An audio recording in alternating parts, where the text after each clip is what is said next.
2007년 8월 8일 수요일입니다. 오늘 아침 아내는 예수님, 영안 언제 열어주실 거예요? 묻다가 아내가 대신 예수님의 대답을 했습니다. 영안 열리면 가르쳐 줄게 라고 했더니 예수님이 웃으셨습니다.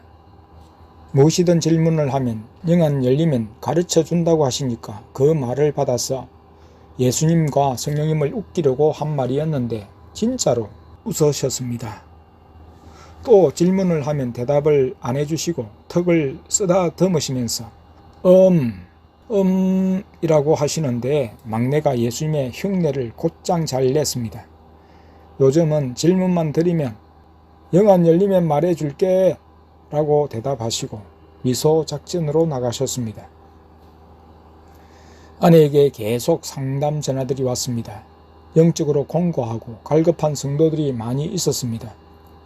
현재 우리 초원교회의 성도들은 별로 없지만 영적으로 맺어주신 성도들이 많고 그 중에는 알지 못하는 성도들도 있었습니다. 그들과 전화로 교제와 상담을 많이 했습니다.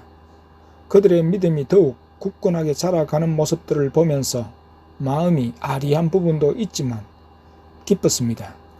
아리한 부분은 하나님께서 초원교회에는 아직도 눈에 보이는 성도들을 붙여주시지 않으시는데 다른 교회에 출석하시는 성도들을 붙이시고 사역을 감당하도록 하신 것이죠. 안에는 눈에 보이는 것은 없고 만져지는 것은 없지만 하나님의 나라가 확장되어지기를 원하는 아버지의 마음을 조금은 알 것 같다고 했습니다. 며칠째 아내는 온몸에 따끔따끔 가시가 콕콕 찌르는 것처럼 따끔거렸습니다. 둘째에게 물었더니 성령의 독가시가 나면서 따끔거린다고 했습니다. 다른 가족은 별로 느끼지 못하는데 유독 아내만 느끼는지라 예수님, 왜 저만 따끔거려요? 여쭈었더니 너는 불을 느끼지 못한다고 해서 내가 특별히 독가시 맛을 느끼게 해주는 것이다 라고 대답을 해주셨습니다. 온몸이 간지러워서 간지린 자국으로 빨갛습니다. 특히 등과 배가 심했습니다. 손등과 팔등에 고슴도치처럼 가시가 돋아난다고 했습니다. 왼쪽 엄지발가락은 얼마나 큰 게 나는지 우리할 정도로 아팠습니다.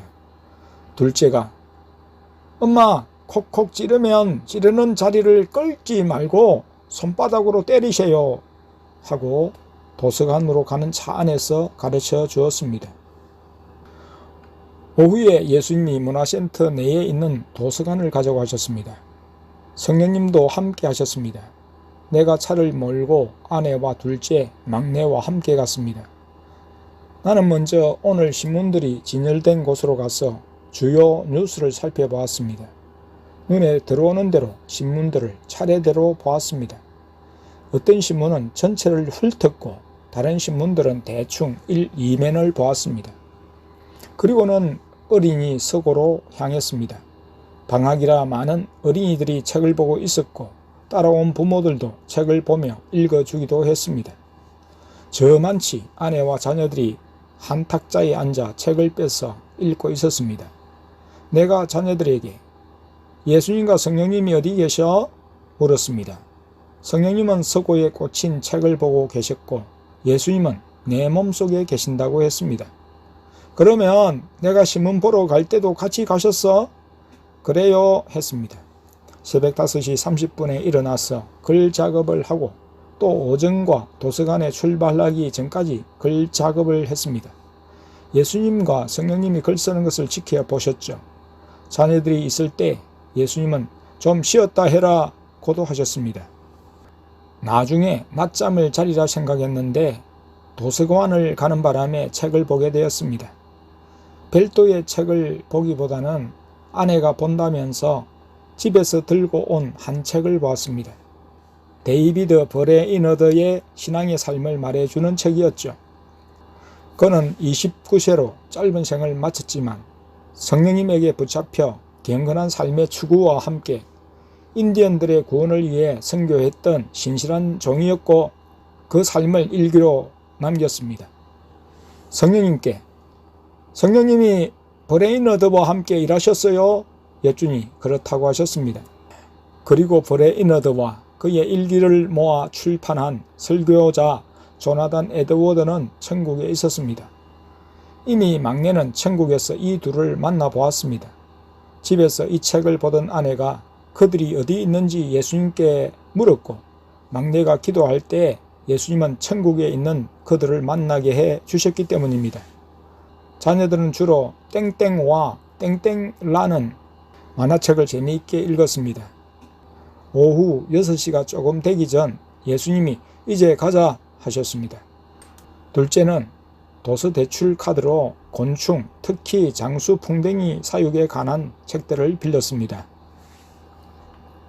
도서관에서 나오면서 아내가 김밥을 먹고 싶다고 하니 예수님이 그러자 하시며 김밥집으로 갔습니다. 아내가 몇 줄을 살까요? 하니 예수님이 3줄 사라고 하셨는데 아내가 3줄로는 모자라요 하니까 그러면 5줄을 사라 하셔서 아내와 막내가 갔습니다. 물론 예수님과 성령님도 가셨습니다. 그 집은 성도가 운영하는 김밥집이었는데 맛이 좋다고 자주 갔습니다. 그리고 김밥을 살 때에는 먹지 않는 햄과 소시지를 빼달라고 주문을 하고 샀습니다. 김밥을 사고는 예수님께 아이스크림 사러 땡마트로 갈까요?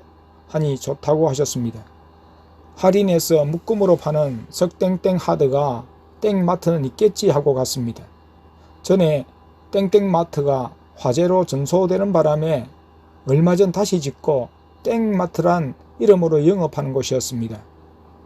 개척지를 찾고 있을 때에 땡땡마트 사장의 선배가 한약방을 운영했는데 거기에 들렸다가 사장을 소개받았습니다.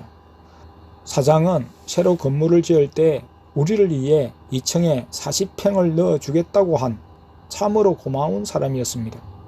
전혀 모르는 사람이었고 예수님을 믿지 않는 사람임에도 착한 마음씨를 가졌던 사람이기에 관심이 갔습니다.